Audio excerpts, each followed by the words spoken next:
Shalom Bapak Ibu yang terkasih, kita melanjutkan tematik kita tentang ada apa dengan Amalek. Artinya ada apa dengan orang Amalek. Kita sampai kepada bagian E, yaitu bagaimana Amalek melawan akan Raja Daud ya. Kita melihat di sini masih ada tiga lagi ya. Saya tambahkan satu lagi, yaitu merupakan kompilasi daripada semuanya ini ya. Dan apa hubungannya dengan Paskah? Kita akan melihatnya. Saudara yang terkasih, episode yang selanjutnya adalah episode yang kelima, Amalek versus Raja Daud. Ya, bagaimana Raja Daud menangani masalah seperti ini. Nah, ini adalah ketika kisah daripada Raja Daud ketika dia dikejar-kejar oleh Saul, kemudian dia pergi ke tanah orang Filistin. Di situ dia berkenalan, dia baik dengan Raja Akis. Dan akhirnya dia bersama dengan Akis beberapa tahun ya, dan kemudian dia punya base camp itu di Siklak, di kota Siklak, dan kemudian dia ikut dengan Raja Akis bersama-sama dalam peperangan-peperangan ya, bersama dengan orang Filistin pada waktu itu. Akhirnya orang Filistin takut, lalu akhirnya suruh pulang Daud ya, pergi dia pulang ke kerajaannya Israel. Nah, apa yang terjadi ketika Daud dan pasukan-pasukannya, beberapa ratus orang yang ikut Daud. Nah, mereka sampai ke kota Siklak, dan dikatakan di dalam 1 Samuel pasal 30 ayat yang pertama, bahwa ketika Daud serta orang-orangnya sampai ke Siklak pada hari yang ketiga, orang Amalek telah menyerbu tanah Negeb dan Siklak. Siklak telah dikalahkan oleh mereka dan dibakar habis. Wah, orang Amalek bikin masalah lagi dengan Daud. Padahal Daud belum jadi raja, karena dia sudah diurapi sebagai raja, tetapi masih ada Raja Saul. Dan di situ terhimpit luar biasa karena mereka disikat oleh orang Amalek. Dan apa yang terjadi? Apa kondisi yang dihadapi oleh Daud ini? Sangat mengenaskan. Pada ayat kedua dikatakan bahwa perempuan-perempuan dan semua orang yang ada di sana, tua dan muda, telah ditawan mereka dengan tidak membunuh seorang pun. Memang Amalek tidak membunuh, tetapi merampas semuanya. Mereka menggiring sekaliannya, kemudian meneruskan perjalanannya. Jadi mereka ditawan. Ketika Daud dan orang-orangnya sampai ke kota itu, tampaklah kota itu terbakar habis. Dan istri mereka serta anak mereka yang laki-laki dan perempuan telah ditawan. Lalu menangislah Daud dan rakyat yang bersama-sama dengan dia itu dengan nyaring sampai mereka tidak kuat. Waduh, mereka menangis dengan luar biasa karena belakangnya mereka dihancurkan, anak istrinya ditawan. Ya, kalau mau digambarkan seperti kondisi ini ya, mereka menangis meraung-raung ya, berteriak kepada Tuhan ya. Ini orang-orangnya Daud. Dan yang sangat luar biasa adalah yang kita bisa pelajari dari kisah ini adalah Daud dan pengikutnya, mereka salah, tidak waspada terhadap orang Amalek. Karena apa? Mereka berpikir mereka ikut Akis dan orang-orang Filistin, mereka sudah bisa tenang. Ternyata mereka salah prediksi. Ada orang lain, ada suku bangsa lain yang menyerang mereka dari belakang. Tidak terprediksi. Sehingga kita harus belajar bahwa Amalek ini sangat membutakan. Sehingga apa? Sehingga orang tidak mengira mereka akan bisa dikalahkan dari belakangnya. Ini pengkhianat dari belakang ya, suku yang menghancurkan. Mereka melihat. Nah, coba kita lihat lagi. Atau mereka sangat meremehkan musuh mereka. Jadi Daud ini salah langkah juga bahwa dia tidak memperhatikan tentang Amalek. Padahal dari atas-atas, dari Musa, dari Yosua, dan dari Saul sudah punya pengalaman dengan orang Amalek. Mungkin Daud terlalu sibuk dan dia tidak memperhatikan itu, dan dia dikalahkan seperti ini.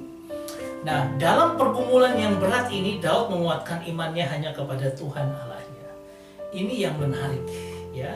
Ketika Daud sangat-sangat terjepit seperti ini, dikatakan pada ayat 6, Daud sangat terjepit karena rakyat menyatakan hendak melempari dia dengan batu. Bayangkan, orang-orang yang percaya kepada Daud, yang begitu setia mengiringi Daud, karena anak istri mereka ditawan, mereka menyesal sekali dan mereka sepertinya mau melempari Daud dengan batu.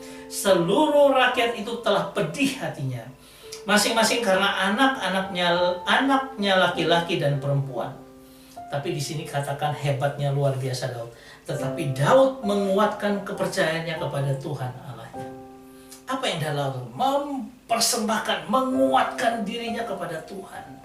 Dia tidak bisa melakukan apapun yang lain. Nah, kita harus melihat kondisi Daud. Pada saat itu dia sudah mengalami padang gurun. Dia seorang anak yang kemudian masih sangat muda mengalahkan Goliat. Dikatakan Daud ini luar biasa. Dia diurapi tapi dia diam saja, tidak mau memberontak terhadap rajanya. Pada waktu itu Saul, dia tunggu penghakiman Tuhan. Dia tunggu momen yang Tuhan berikan. Dia tidak mau, padahal dia sudah berulang kali, 3 kali punya kesempatan membunuh Raja Saul dan dia akan menjadi raja. Tapi apa? Dia tidak melakukan itu. Bahkan ketika dia dihujat oleh Simei dan sebagainya, dia tetap tenang. Dia bangun dari dalam. Nah, pada saat kondisi seperti ini yang Daud lakukan. Dia bisa kuat karena dia sudah mengalami pergumulan-pergumulan yang beratnya luar biasa.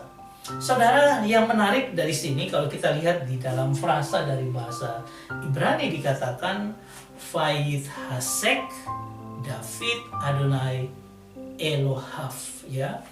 Jadi mau dikatakan bahwa but strengthened himself, dia menguatkan dirinya dari dalam, memperkuatkan sendiri dia. Nah, kata-kata ini ada bentuk kata hitpail, hilpil, yang dimana di situ dikatakan tentang reflektif. Dia merefleksikan kejadian itu dalam dirinya dia. Dia ambil refleksi dia, kemudian dia ambil kekuatan dari dalam. Dan ini adalah konsekutif imperfect, ya. Artinya apa? Konsekutif imperfect itu punya hubungan dengan sesuatu yang lain. Artinya apa? Dia merefleksikan itu dan dia menarik hubungannya dengan Tuhannya. Ya, makanya dikatakan dan Daud menguatkan dirinya dengan Tuhannya, yaitu apa? Adonai, ya, Adonai, Allah Israel, His God, dan dikatakan His God, artinya apa? Itu Elohim, Allahnya Daud yang dia percayai. Dia bangun dirinya dengan ketabahan yang luar biasa. Nah, kalau kita lihat gini, dikatakan gini, kata ini digunakan untuk menggambarkan kekuatan fisik. Dia sudah melatih dirinya dengan kekuatan fisik, jago perang Daud. Ketabahan emosinya dia luar biasa, dia bangun dengan penguasaan diri yang luar biasa. Dan ketahanan spiritualitasnya dia bangun rohaninya dengan kuat. Suatu tindakan memperkuat diri sendiri, menang dalam pertempuran atau konflik, dan memegang sesuatu teguh. Dia teguh memegang akan Allahnya. Apapun yang menimpanya, dia katakan, Allahku dahsyat, Allahku yang akan menolongku, Allahku yang akan menopangku. Nah, konsep dari primitive root, dari akar kata kasak ini artinya apa? Bagian integral dari pemahaman tentang hubungan mereka dengan Tuhan sebagai sumber kekuatan tertinggi. Artinya Daud berhasil membangun dirinya dengan Tuhan. Rohaninya dia bangun di hadapan Tuhan. Dia mengenal Tuhan lebih dalam. Di situ jadi kekuatan dia untuk ketika dia menghadapi situasi yang paling sangat-sangat menyakitkan bagi hidupnya, dia kuat. Ini jadi contoh kita menghadapi sesuatu masalah dalam hidup kita. Harusnya kita dikuatkan seperti ini. Apapun masalah boleh terjadi, tetapi seperti Daud, dia punya kekuatan dari dalam, ya, suatu yang dia bangun. Makanya saya selalu mengharapkan kita, saya mendorong kita untuk membangun spiritual formation, spiritual formasi daripada rohani kita, supaya apa? Kita kuat ketika menghadapi hal seperti ini. Tuhan tidak pernah bilang bahwa ketika kita jadi anaknya kita akan dipelihara dengan baik, tidak akan mengalami masalah. Tidak. Bahkan di tengah pergumulan itu Tuhan bangun sebuah spiritualitas yang luar biasa, dan itu dialami oleh Daud. Saudara yang terkasih, ketika kondisi seperti itu, dia minta baju efod, dia berdoa kepada Tuhan. Apakah Tuhan akan menyerahkan? Oh, Tuhan akan jaga Daud dengan luar biasa. Kau berperang melawan Amalek dengan cara seperti ini. Tuhan kasih tunjuk caranya, dan akhirnya Daud dengan orang-orangnya, ya, mengalahkan Amalek dengan luar biasa. Itu karena apa? Kita melihat bagaimana Daud. Apa yang kita pelajari dari sini? Pertama, Ya, bagian yang keempat, bahwa Daud selalu bertanya kepada Tuhan untuk setiap langkahnya. Dia bilang, Tuhan, aku harus bagaimana? Apakah aku harus menyerang mereka, atau aku harus tunggu dulu, atau aku harus diam saja? Tuhan yang menentukan. Tuhan bilang, ambil tindakan, hantam mereka. Ya, Daud berbicara dengan Tuhan setiap langkah yang dia ambil. Yang kelima adalah Daud tidak tunduk pada kehendak manusia. Ya, dia tidak takut, dia tidak terintimidasi seperti 10 orang yang ada di orang Israel yang takut ketika melihat orang Amalek di tanah Kanaan itu. Orang-orangnya besar-besar, jago perang dan sebagainya. Penjara yang luar biasa. Kita pernah dikalahkan kita pernah hampir dihantam mereka ketika Musa di padang gurun. Tapi dia tidak takut dengan manusia, tapi dia hanya takut akan Tuhan, dan dia tunduk akan kehendak Tuhan. Itulah Daud. Makanya ketika kita baca di Kisah Rasul 13 ayat 22, Tuhan katakan begini, aku telah mendapatkan Daud bin Isai, seorang yang detak jantungnya berdetak kepadaku, yang pasti akan melakukan perintahku. Dan memang nyata, Daud melakukan perintah Tuhan dengan luar biasa. Saudara yang terkasih, ini menjadi pelajaran bagi kita. Kita akan melihat bagian mendekati yang terakhir, yaitu apa? Episode yang ke-6, Amalek dengan Ratu Ester. Apakah dua hubungannya? Mereka ratusan tahun jaraknya. Ya, kalau misalnya Amalek kira-kira tahun 1000, masa-masa Daud, tahun 1000 Masehi, dengan Ratu Ester kurang lebih tahun 480-an, ya berarti ada 600 tahun jaraknya.